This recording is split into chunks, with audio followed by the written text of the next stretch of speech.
Yomelombani intandane. Eyomdeni iyaqhubeka. Umkhulu womdeni uvula iphepha kancane. Ithule indlu yonke amehlo akhangele kuye. Aqale ukufunda. Lawa ngamazwi ami okugcina. Izingane zami kumele zihlale ndawonye. Konke engikushiyileyo makuncedise ukuthenga ukudla kwabo kunye nempahla lesikolo. Abantu bakhala bebambe umoya. Umbiza uvale amehlo ekhululeka ngaphakathi. Ukwazi ubuso bugcwele intukuthelo ephakama ekhwaza. Ngamanga lawa ayisikho ukubhala kukavuma lokho. Lihlezi lingiphikisa ngithi. Umbiza wasukuma eqinile. Kwazi hlonipha lawa ngamazwi kadadewethu okugcina. Ufuna izingane zakhe zikhuliswe kuhle, hayi ukubanga impahla zakhe. Ukwazi wamkhomba ngesandla. Uzibona uyiqhawe wena angithi akusoze kwenzeke. Lezo ngane zizohlala kimi. Angithi uvuma uthe ingane zihlale ndawonye. So lempahla ziya lapho ingane ezikhona. Umdeni waqala ukukhuluma bemangala. Omkhulu womdeni ushaya itafula ngesandla ngolaka olukhulu.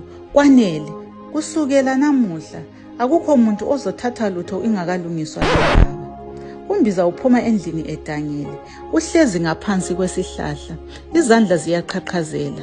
Unyosi uyamlandela ahlale eduze kwakhe. Ngezwi eliphansi athi, "Mbiza wenze kahle, kodwa ukwazi uyingozi. Ngesaba lokho ozokwenza." Umbiza athi, "Ngiyazi, ngikubone emehlweni akhe. Izingane zisengozini." Unyosi athi, "Ngizoyofika kuye ntambama, ngizame ukukhuluma naye." Endlini kakwazi. Uyazulazula endlini ugcwele intukuthelo. UZanele umkhangele uthule. Ukwazi ukhuluma ngezwi eliphansi elibuhlungu. Bafuna ungisusa kukho konke, kodwa ngeke. Uma umdeni ungavumi ngizothola enye indlela. UZanele wethukile uyamxwayisa.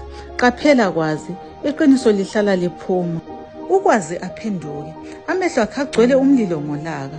Uma kukhona umuntu ozongivimba uzodabuka ngiyakutshela.